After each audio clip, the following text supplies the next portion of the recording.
And we got some plants here on our way, right here. These are air-based plants, so they are kind of plants that are kind of get nutrients from the air, so they're air-based plants, which are really cool. They don't need any soil at all. They come off of trees and they don't hurt the trees, or they don't like harm them at all, or they don't do anything to the trees to help them. But they collect nutrients from the tree, like how mother trees give nutrients to all the other plants in the garden. No soil in it? It lives off the moisture in the air. You could use a ball of twine. Is that aloe? No, that's not aloe vera. It's not, but it looks like it. You're thinking along the right lines. However, this is a plant that's unique. There's no other plants like it, so it's an air plant called Tillandsia. That was the name. And they cut them from the tops of trees in Central and South America. Oh, it's like those. It's like kind of like a sticky tree. Yeah. It grows on a lot of different trees. You can see where the guy's knife made a cut to get it off of the trunk of the tree. It grows on the trunk of the tree. And it has a symbiotic relationship, which means it doesn't help the tree, but it doesn't harm the tree. And it also collects nutrients kind of from the tree. And they share. They share nutrients with each other. Like how the mother tree shares its nutrients with other plants in the garden. Yeah, you're exactly right. You're good. It's probably gonna die, but the other ones look like they're pretty good. Like you can, and then when you get home, be creative with it. And like I'm just gonna put this in there. You can put it in anything, and the thing it just looks good no matter where you put it.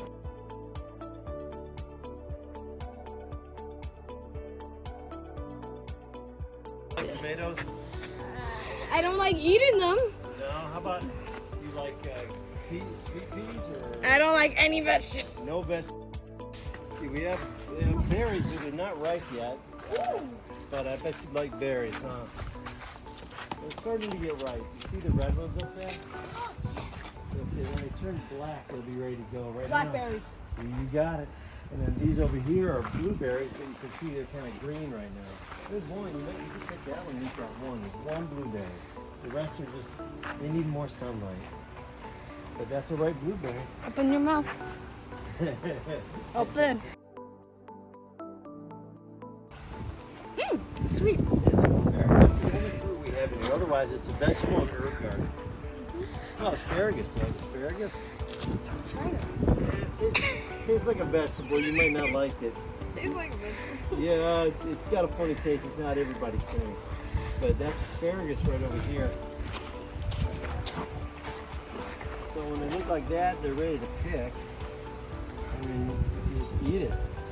Although it tastes kind of like, well, like asparagus. It's hard to describe the taste. You can try it if you like, but if you don't like vegetables, you may not like it. Well, you can try. I don't blame you. It took me a long time before I liked asparagus. Until I was like 20.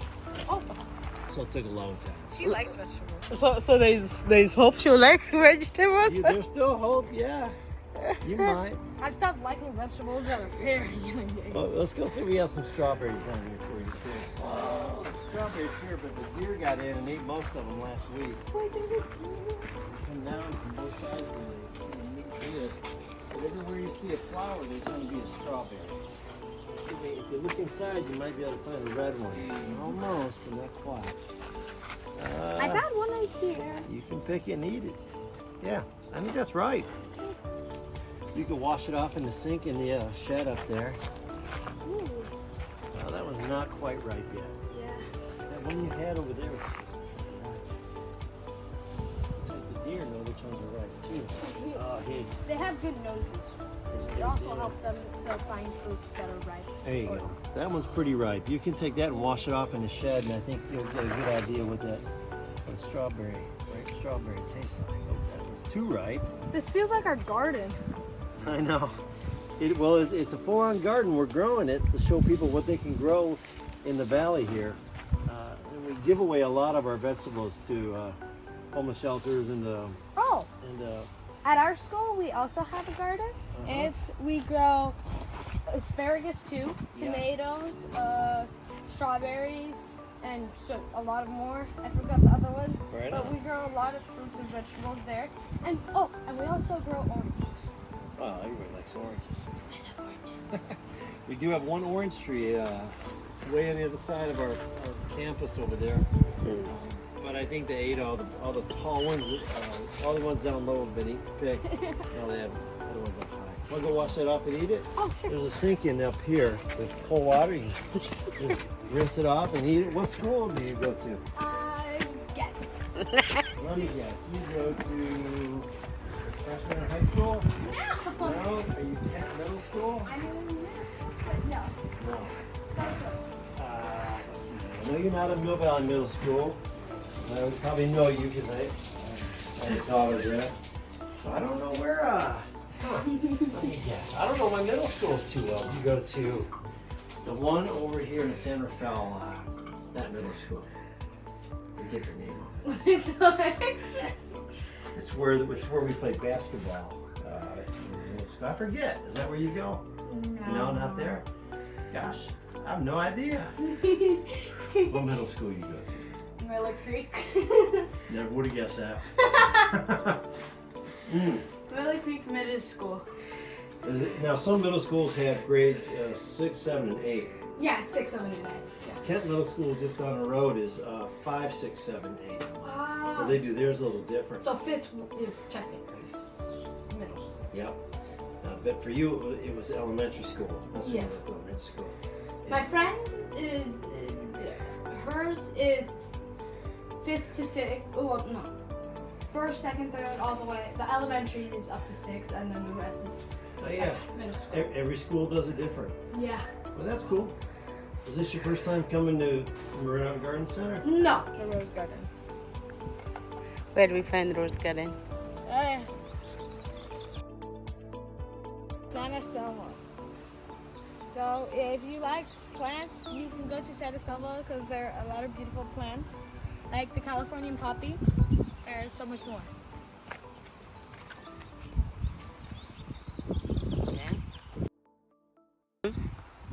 So right here we have some roses, which there are different kinds of color roses, and the specific name is the multifloral rose. They're in the category of roses, and they have many different shades of colors into one mix.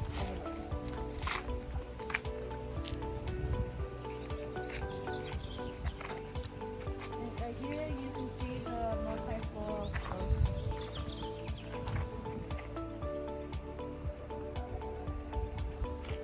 And we got the bigger roses, the normal roses that you would see in here.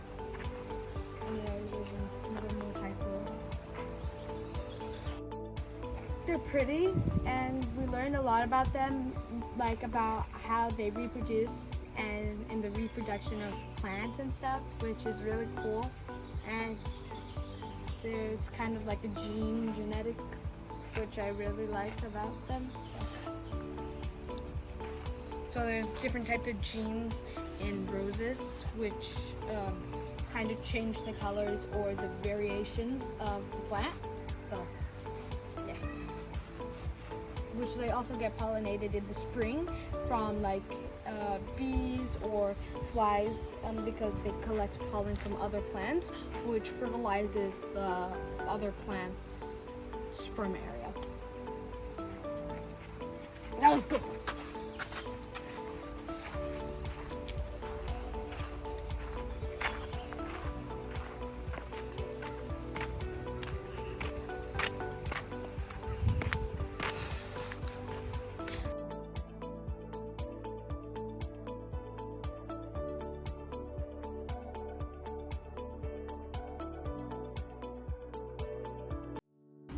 Dog. The dog looks at me, and I look at him. The dog looks at me, and I look at him. And to you guys who love plants and greenery and nature, you are going to love this place. You can write, you can do art, you can do arts and crafts.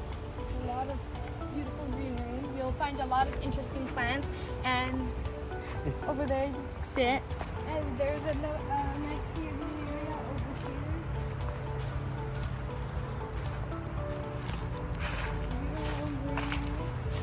Look at nice big flowers. There are rivers, there are tulips, poppies, the Californian poppy.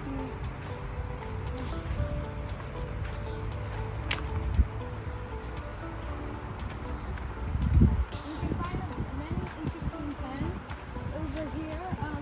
They are doing where they collect plants from the rivers and stuff and plant them here.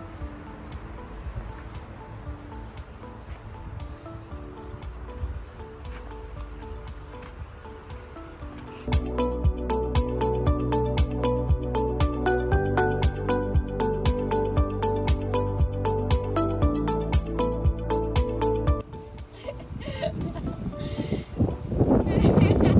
dog looks at me. And I look at him. The dog looks at me.